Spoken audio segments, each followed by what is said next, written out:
Welcome back to Comedy Trap House News. It's your boy Marvin Telp. First and foremost, I want to shout out our mug plug, Chalet. She's made me so happy.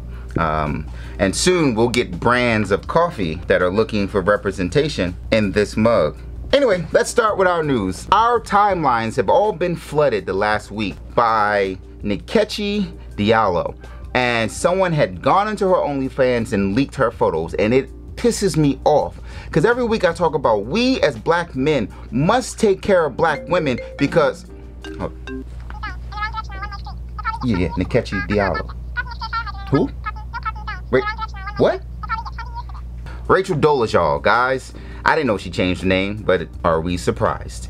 If you don't know who Rachel Dolezal is, a few years ago it came out that she was the president of the NAACP chapter in Spokane, Washington. And then we found out she was a white woman. And the question was, how did a white woman get the position of NAACP president in Spokane, Washington? She was in Spokane, Washington. I'm pretty sure there were only 2 members. And someone leaked her OnlyFans page to the masses. Now, Rachel has said, oh, I was only doing this to support Rihanna's lingerie line. And if you look at a couple of her photos, we only got them because we wanted to bring it to you guys. You can see she is in lingerie until, oops, make sure you censor that right there, man. It just harkens to why?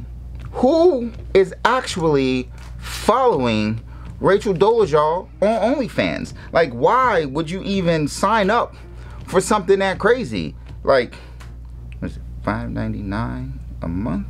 We here at Comedy Trap House believes that everyone should be able to be themselves, even a white woman who thinks she's black.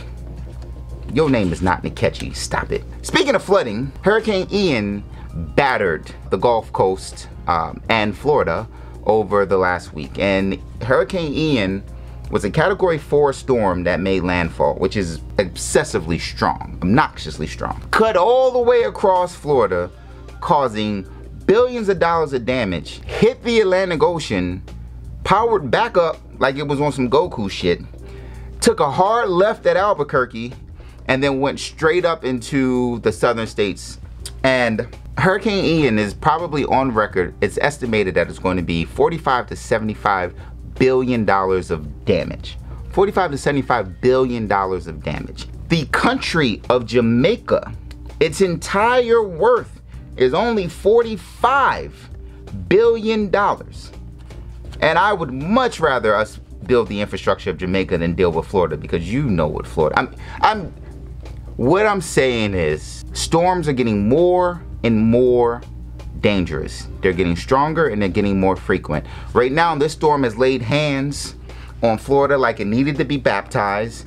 It knocked Cuba out completely. The entire country, no power grid is working right now. So this is the first time that the United States is actually sending aid to Cuba. And the real problem is politicians are now on their bullshit where they're politicizing the storm, right? Republicans are like, oh my God, the Democrats want to work on global warming. And the Democrats are like, hey, look at what's happening. We got to work on it. What y'all need to do is shut the up. That's what I do. What he said. Right now, people need help. All the politicking that was there, you could have done before. You can do after. But right now, you need to shut the and get the shit done. Now, what does this mean? We're getting stronger storms because the climate of Earth is actually changing, right? So you can argue, oh, we don't need to do this. This will be so expensive to change our infrastructure and yada, yada, yada, yada. It'll be so much money. Listen. We're either gonna pay for it or we're gonna pay for it. Speaking of politics, I'm actually really tired of discussing politics now. It's exhausting. It is trying to talk to your girlfriend after you come in at 4 in the morning when you told her you were going to be in at 12:30, but she didn't understand that one of your boys that got drunk and then they got you connected with another club, so y'all went there for a little bit, and then next thing you know, you took a couple shots, someone bought a bottle, now it's 4 o'clock in the morning, you come in the house. I'm just saying. So, politics is exhausting. And right now, in Portland, Tennessee, appointed by the city council alderman, Thomas Dillard, is being asked to step down. And you're going, well, what do you do to be asked to step down? Did he get caught in some racial tirade? The answer was yes, but that's not why he's getting asked to step down. He's admitted that he called one set of people the N-word. I called him the N-word, I ain't gonna lie. Or that he called his biracial neighbors effing porch monkeys. I did it, I ain't gonna lie. He's admitted that he's called his neighbors porch monkeys. I might actually let you get away with calling me the N-word. What I will not let you get away with is calling me a porch monkey. A porch monkey is you going out of your way to get beat the fuck up. That's the only thing I hear if you say, hey, he's a porch monkey. Oh, you want him to punch you in the mouth. I got it. Like, Fernando's hard ER isn't as bad as porch monkey. So, no. The council's not asking him to step down for being a racist piece of shit who was actually in charge of laws, budgets, and things that affect the community of Portland, Tennessee. No, no, no, no. They're asking him to step down because he's running for mayor. Yes. Some of these stories you just can't make up. So, racist prick alderman has decided to run for mayor. And their rule in that township is, hey, if you run for mayor, you have to step down off of the council. A rule he voted for. Yeah. He voted for it, but he didn't really know it meant him. So he refuses to step down. They're pulling in a judge, and he's still running for mayor. People, go vote. Even if you don't believe in voting, you have to go vote. Because you get niggas like Herschel Walker trying to talk. I mean, I'm not really sure who sounds better, him or Trump, but these are two of the dumbest motherfuckers I've ever heard. Also, this week in the news, the trial of the Oath Keepers is finally underway. Opening statements happened this week, and if you don't know who the Oath Keepers are, they're an extreme terrorist. Sorry. They are extreme white wing. God damn these Freudian slips. I understand you, Fernando. They're a white wing group that were accused of sedition for the January 6th attacks. And of course, in these United States, you're innocent until proven guilty. Play the tape. A 3-hour video just released by the Justice Department after CNN and other outlets sued for access shows one of the most violent and prolonged battles between Capitol Police and the pro-Trump mob. The video, taken from a Capitol security camera on the Lower West Terrace, does not have sound, but it shows how dozens of rioters moved in on Capitol Police, spraying the cops who stood guard with pepper spray, pointing strobing flashlights at them, striking them with batons and flagpoles. So, what they're saying is this was a coordinated attack and planned by Oath Keepers. They have emails, phones, texts. They have a bunch of things. They even have plans that day. So, we know what Trump was trying to get them to do. He put the battery in the back, but they were sitting there with the battery in their back talking about, hey, push play, nigga, watch what happened. They attacked the Capitol, and no one died. Well, the one white girl died. So sorry. So sorry.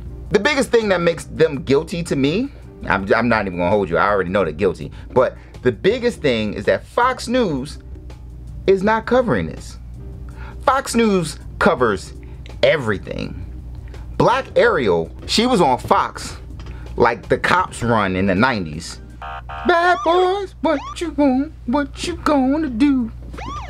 When you come through for you. No one knows the lyrics of that fucking part. Don't do that. They hate Black Ariel. They cover Black Ariel from head to fin. There's not one news show, pundit, correspondent, anyone that is covering the trial of January 6th. Why? You tell me.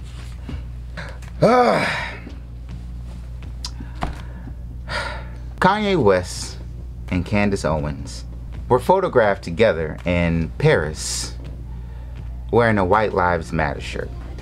And I remember my mama said, hey, don't use the N-word. The N-word is only for ignorant people. You are an ignorant person, and that's what an N-word is. I sat back on this for a while, and then I realized this is actually perfect, because These are niggas in Paris. I am sick of Kanye West. Candace Owens has shown us who she was for years. And Kanye has been out of his fucking mind with his slavery was a choice. Slavery was a choice like it was summer camp. Like, hey, what you doing this summer? Man, I'm gonna go down to this plantation in Alabama, you know, and get this internship in cotton growing. No, you f***ing asshole. Slavery was not an option. People couldn't walk off the plantations on January 1st because they had nothing better to do. There was a whole war fought over this particular concept. And now, Ed is out here with a White Lives Matter shirt. And now, yes, here's the argument. Hey, Black Lives Matter, right? Then that means all lives matter. And then that means white lives matter too. Shut the f up. Listen, the reason why Black Lives Matter is even a statement is, before we break that down, we're just gonna jump into a need help, get help segment. Need help, get help. Black Lives Matter is a racist statement, and it is an exclusionary statement to everyone else, and that is a crock of bull. Black Lives Matter is an inclusionary statement. It is actually our way of saying, hey, our lives matter. And what is that like? Why is that necessary for us to say?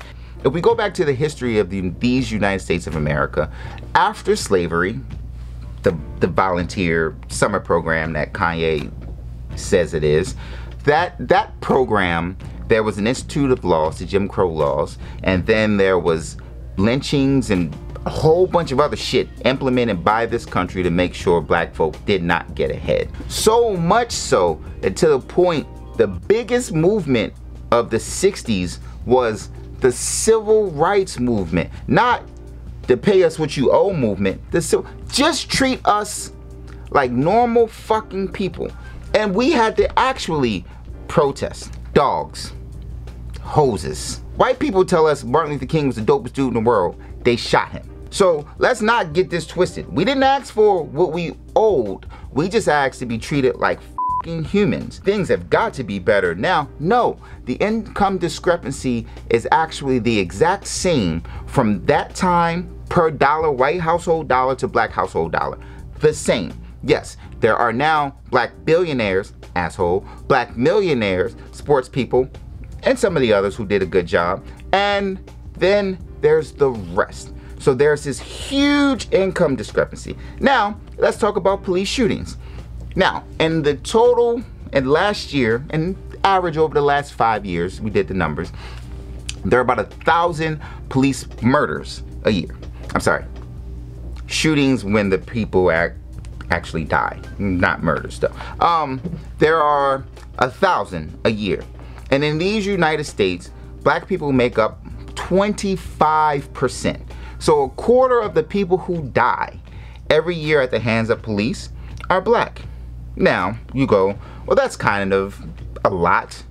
Well, white people, it's what? 45%. 45% of white people get killed every year by police. But you don't hear white people getting upset about police reform and justice. Why?